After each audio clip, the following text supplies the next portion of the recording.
Bonjour, soyez les bienvenus à InStudio pour la suite de notre série d'enseignements sur améliorer l'efficacité de vos prières. Nous sommes à notre troisième session. Nous avons déjà donc pris le temps d'introduire, de poser un peu le contexte dans lequel nous sommes en train de parler. Nous allons dire que Dieu est puissant, Dieu exauce toutes les prières selon ce que Jésus-Christ lui-même a dit. Et ce que Dieu dit est vrai. Mais la Bible nous parle de l'efficacité des prières. Autrement dit, certaines prières ne sont pas efficaces, d'autres le sont et certaines le sont encore même mieux. On peut donc rendre ces prières beaucoup plus efficaces.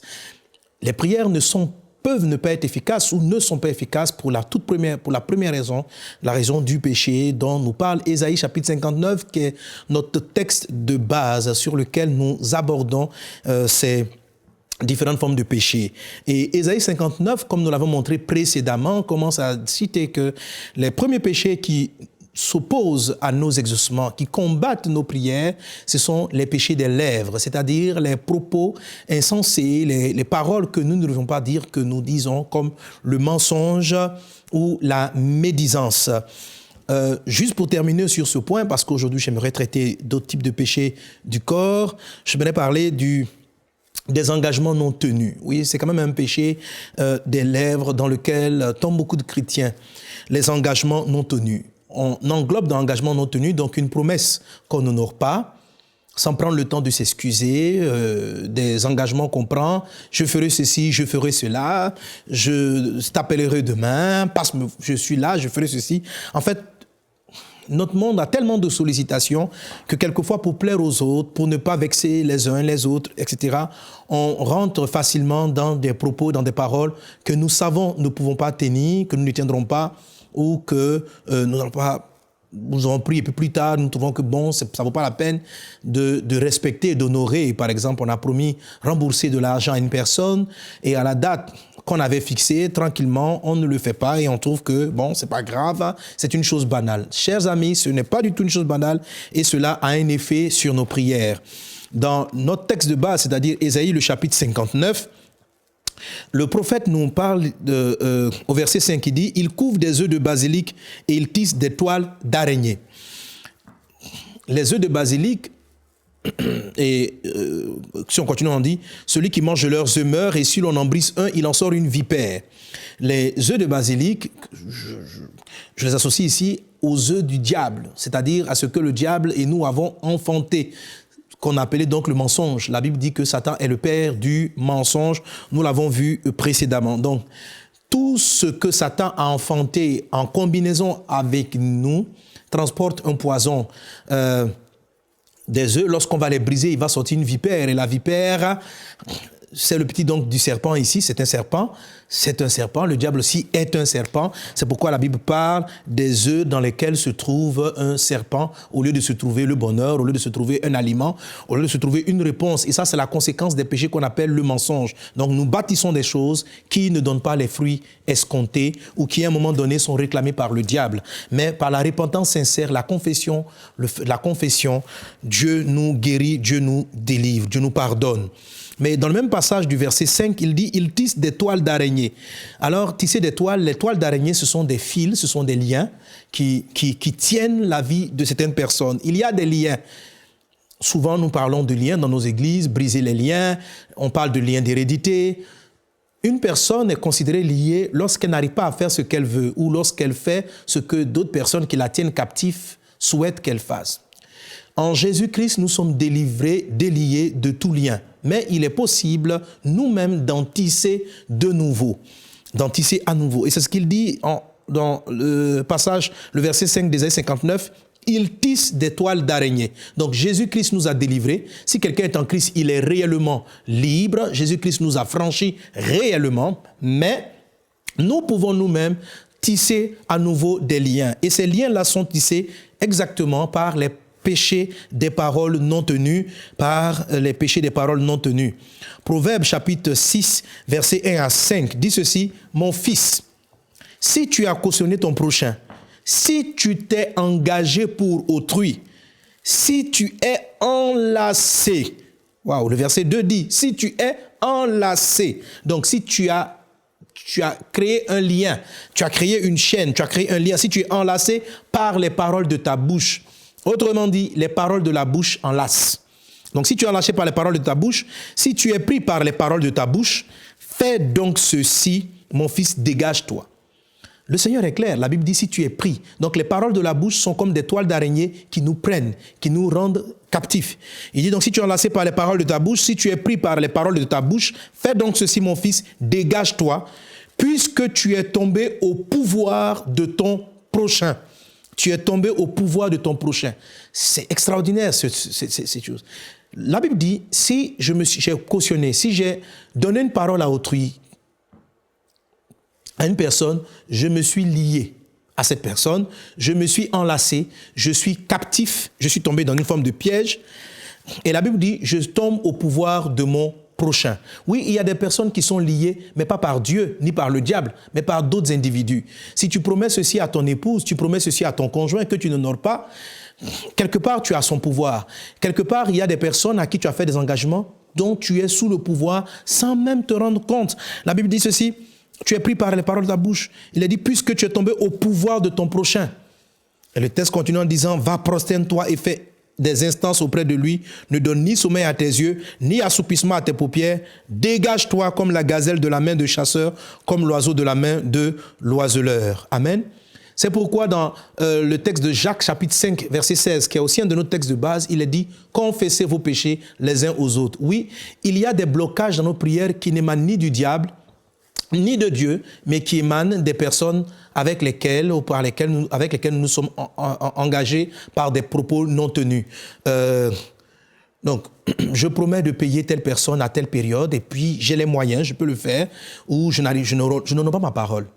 Si cette personne pleure, si cette personne crie à Dieu, son cri, ses pleurs, ses larmes auront une incidence sur nous. Parce que nous lui avons fait une parole que nous n'avons pas honorée.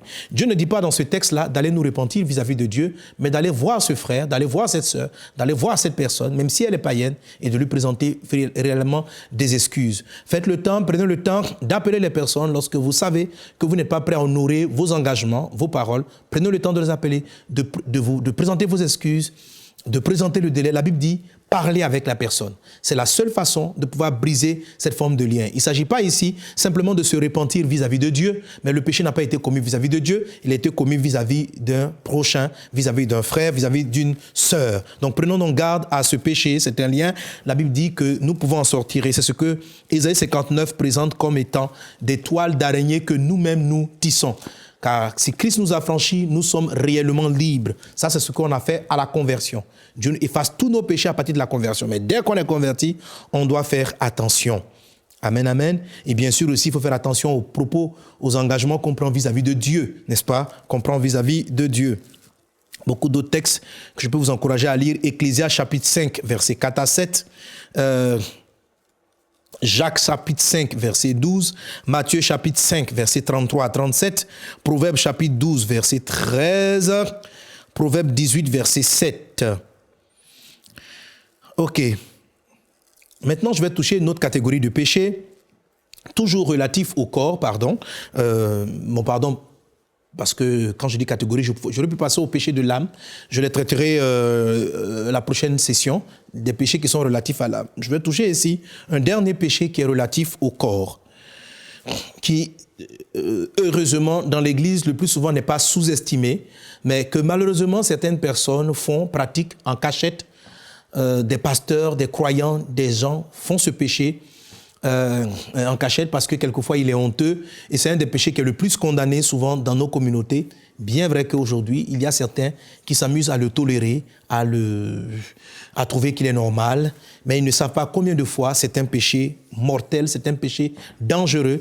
Et c'est un péché qui vous prive de beaucoup de grâce que le Seigneur a prévu pour vous. Je vais parler des péchés du sexe, des péchés relatifs au sexe. Quand on parle de péchés relatifs au sexe, on va faire mention de la masturbation, on va parler de l'impudicité, de l'adultère, de l'homosexualité, etc. Donc tout péché relatif au sexe est très dangereux, est très néfaste. Et ces genres de péchés-là ont une incidence directe sur nos prières. Mais l'incidence que les péchés du sexe ont sur nos prières est assez particulière.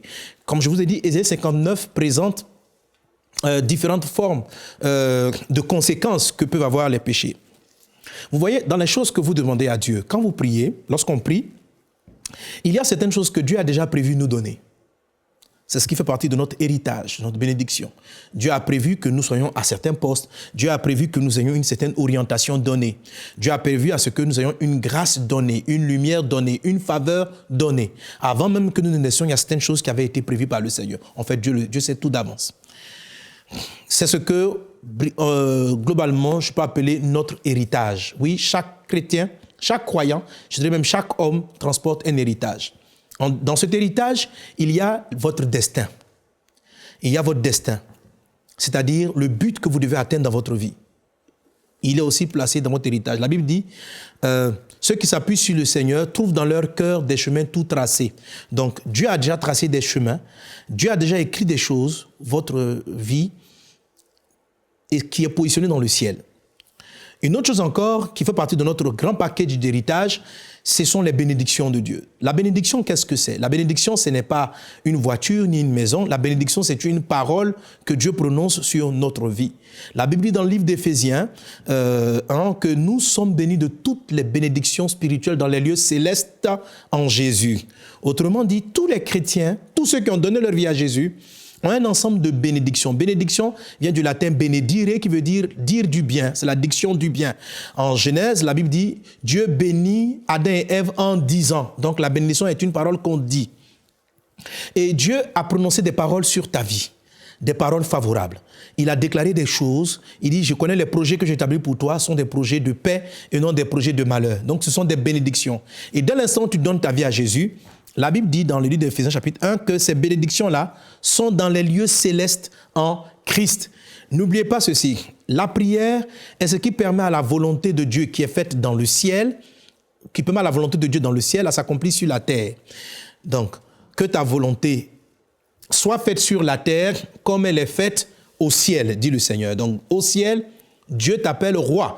Au ciel, Dieu dit que tu règnes. Au ciel, Dieu dit que tu as ceci, Dieu dit que tu as cela. Donc Dieu a de bonnes paroles qu'il a prononcées pour toi, mais ces paroles peuvent ne pas être manifestées sur la terre.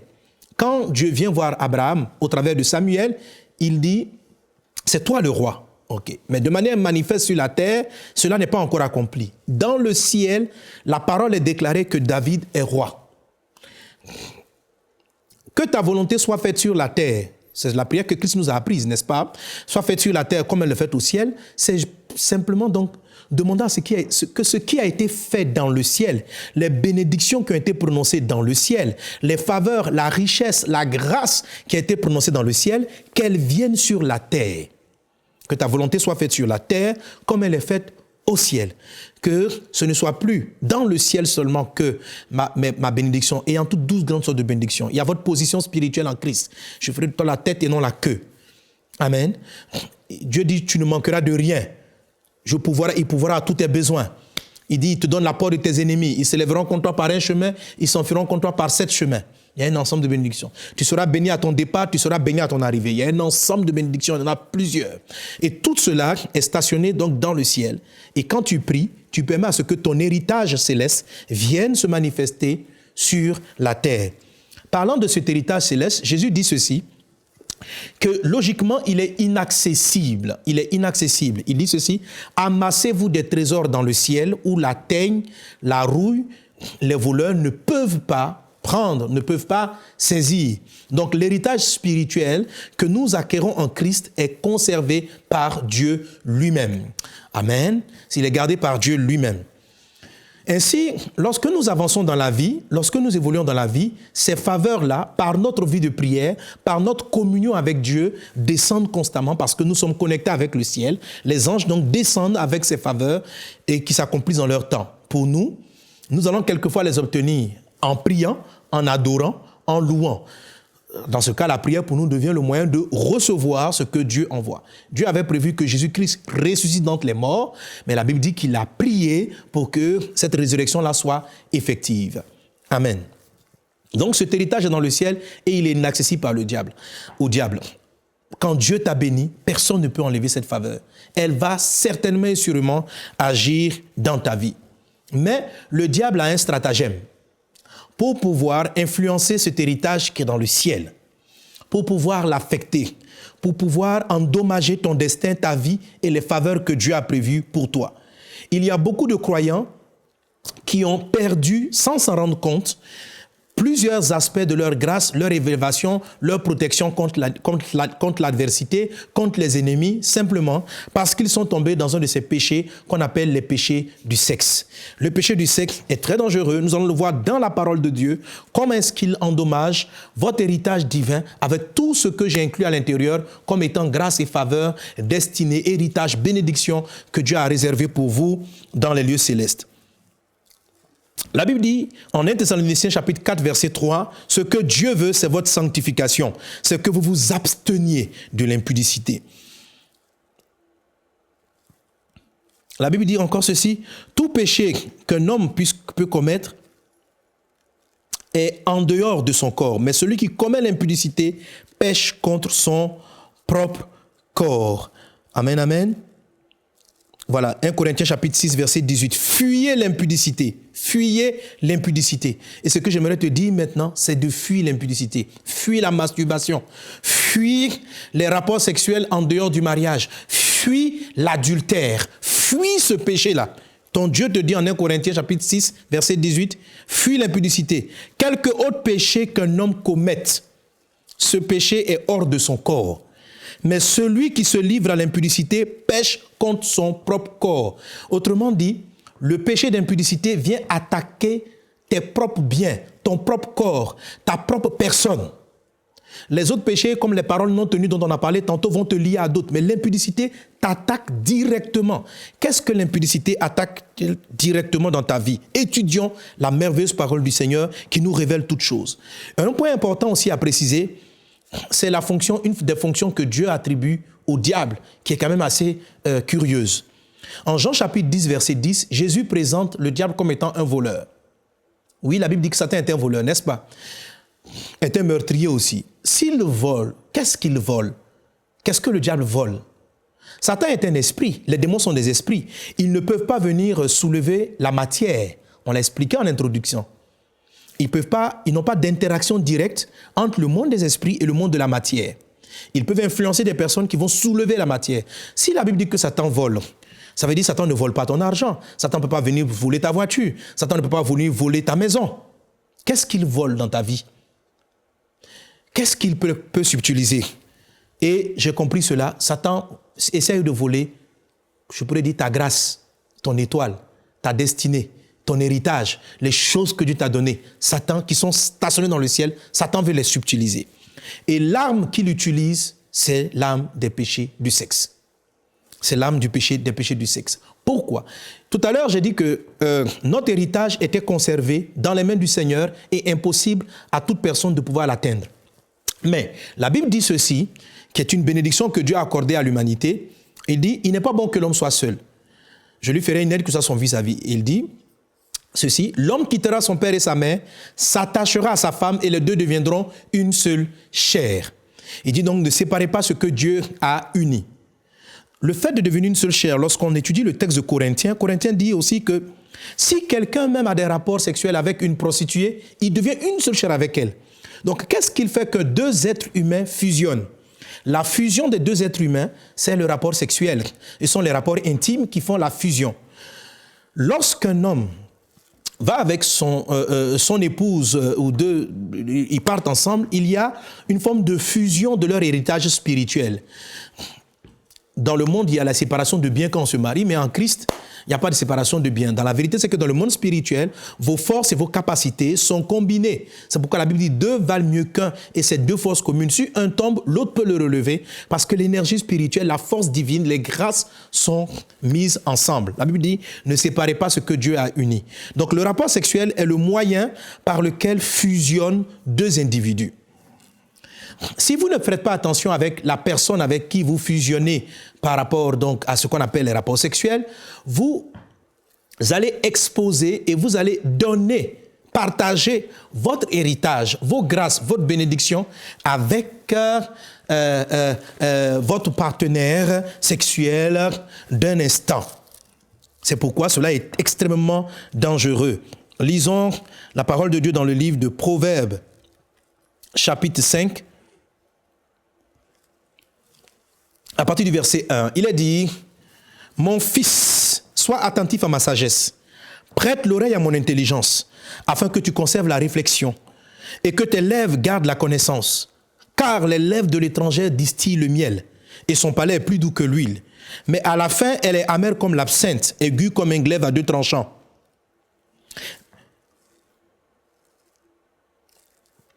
Ses pieds descendent vers la mort, ses pas atteignent le séjour des morts, afin de ne pas considérer le chemin de la vie. Elle est errante dans ses voies, elle ne sait où elle va.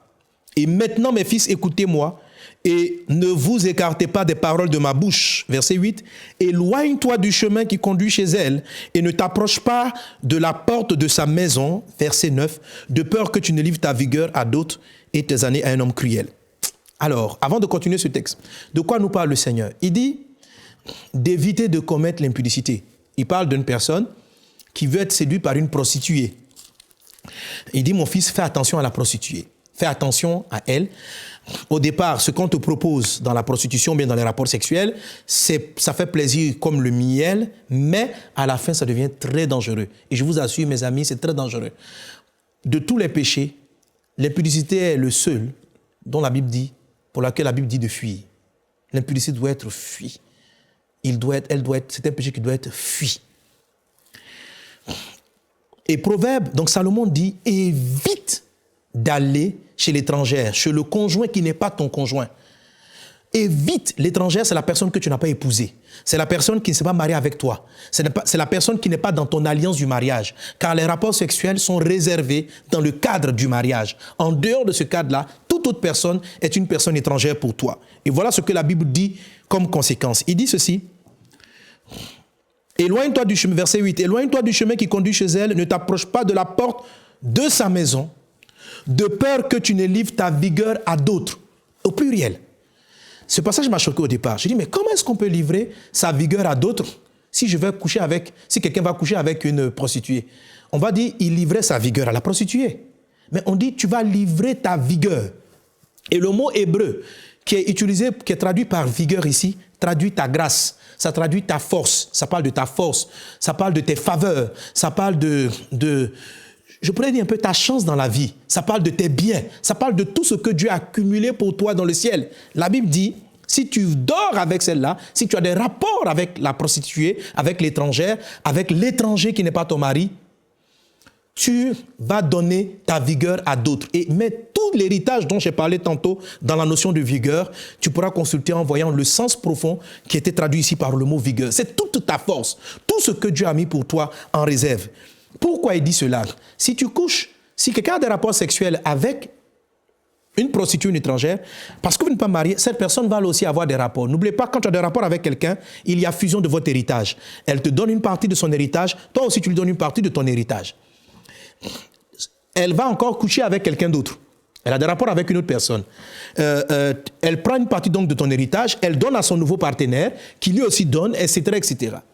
Donc, tes biens, tes grâces, tes faveurs peuvent se retrouver très loin de toi dans la vie de beaucoup d'autres personnes simplement à cause de l'impudicité. L'impudicité, l'adultère, la masturbation et les péchés sexuels sont des péchés qui vous vident de votre énergie, de la grâce que Dieu a déposée dans votre vie. Si on peut parler de chance dans la vie, il n'y a pas de chance. Ce sont des grâces que Dieu a déposées. On peut les prendre. Lorsque la Bible dit que Satan est un voleur, la Bible parle de cela. Il veut prendre ta grâce, il veut prendre tes faveurs, il veut prendre les opportunités que tu n'as pas encore vues manifester. Aucun d'entre nous n'est conscient de la richesse que Dieu a accumulée pour lui dans le ciel. Aucun d'entre nous ne sait effectivement la quantité de fortune qu'on a. Le diable va te sucer, va t'aspirer. Je dirais, il va te vampiriser.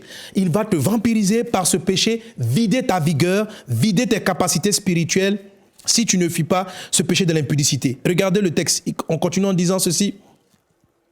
Que tu ne livres ta vigueur à d'autres et tes années à un homme cruel. Le texte dit, tu es parti avec une femme. Et il parle de tu livres ta vigueur à un homme. Pourquoi? Parce que l'étrangère a pris ta vigueur et elle est partie la donner à une personne. Il y a des gens qui ne meurent pas à leur temps parce que leurs années de vie a été donnée dans l'impudicité. Oui, le texte dit, tu vas donner tes années. À chacun d'entre nous, Dieu a déterminé un temps pour accomplir son destin. Mais Dieu nous montre clairement que quand on commet l'impudicité, on pêche contre son propre corps, on pêche contre son propre destin, on pêche contre sa propre vie. Mon ami, fuis ce péché. Il paraît doux comme le miel, mais il est mortel, il est néfaste, parce qu'il est l'échange d'une vie puissante. Vous imaginez, c'est par les rapports sexuels qu'on crée les enfants. Vous imaginez donc la vie qui circule entre un homme et une femme pour engendrer un être humain. Quand un enfant naît, c'est une vie. L'enfant, ton bébé, il transporte ta vie. Il a une intelligence. Il sera lui aussi capable de procréer. C'est énorme l'échange qu'il y a. Ce n'est pas seulement les enfants physiques que nous voyons. C'est tout un ensemble de faveurs, de grâces. La Bible dit que Lévi a payé l'offrande à Melchisédek lorsque Abraham l'a fait. Vous comprenez? Donc il y a un ensemble de choses que chaque être humain transporte. L'impudicité ou les rapports sexuels sont le moyen par lequel ces vigueurs-là circulent entre deux personnes. C'est pourquoi il ne doit être réservé qu'au conjoint, qu'à l'homme ou la femme que Dieu vous a destiné, de sorte que ça vous fortifie vous deux pour que vous atteigniez votre destin. Mais en partant avec l'étranger ou l'étrangère, vous livrez vos années à des hommes cruels. Et il est dit au verset 10, de peur que des étrangers ne se rassasient de ton bien. Oui, des étrangers. Oui, des étrangers vont se rassasier de ton bien. C'est-à-dire, il y a des gens qui sont dans la voiture que tu aurais dû conduire. Il y a des gens qui occupent des postes que tu aurais dû occuper. Il y a des gens qui sont dans des domaines, dans des actions qui auraient dû être les tiennes. Si nous jouons avec ces péchés de sexe, coucher avec ton fiancé, après vous arrêtez vos fiançailles, vous partez avec une personne, vous autorisez toutes ces choses-là, comment vous allez vous détruire? Rétablissez votre héritage spirituel. Comment est-ce que cela est possible? Par une repentance réelle. La Bible dit que si nous confessons nos péchés, son sang est puissant pour nous purifier de tout péché. Mais il y a une chose que vous devez faire en plus de cela, c'est ce que j'appelle la restitution, c'est ce que j'appelle la réclamation. Il faut prier pour que Dieu restitue ce que vous avez perdu. La Bible dit que si on attrape le voleur, Satan est un voleur, il va restituer 7 fois. Demandez la restitution multipliée par 7. Demandez la restitution au septuple. Quand vous demanderez la restitution au septuple, les grâces que vous avez perdues durant toutes ces années reviendront. Si bien sûr votre repentance est sincère, si elle est profonde, si vous vous détournez réellement du péché, fuyez le péché de l'impudicité. Satan a voulu tout faire pour enlever l'héritage spirituel qui était dans la vie de Joseph. Mais Joseph a fui. C'est pourquoi évitez tout ce qui peut vous approcher de l'impudicité. Quelquefois, les flirts vous en rapprochent trop. Fuir l'impudicité, ça peut être fuir les flirts. Ça doit être fuir les flirts. Fuir l'impudicité, c'est éviter de vous retrouver avec quelqu'un pour qui vous avez des sentiments dans des endroits où vous pouvez facilement commettre l'impudicité. Vous n'êtes pas encore marié, il n'y a aucun engagement qui vous lie. Fuyez l'impudicité. Votre destin est trop important. Ton destin est trop important. Tes prières sont trop importantes pour que tu laisses le diable vider et enlever. Comment pourras-tu recevoir une chose que Dieu ne t'a pas donnée dans le ciel? Que Dieu vous bénisse abondamment, gardez-vous dans la sainteté et vous verrez que vos prières sont efficaces. Alors priez pour ceci, repentez-vous et après la repentance, dites au Seigneur, Seigneur, j'étais ignorant, que tout ce que j'ai perdu me soit restitué. Et quel que soit l'endroit où sont partis vos biens, ils reviendront dans votre vie. Que Dieu vous bénisse et à très bientôt pour la suite d'améliorer l'efficacité de vos prières. Amen.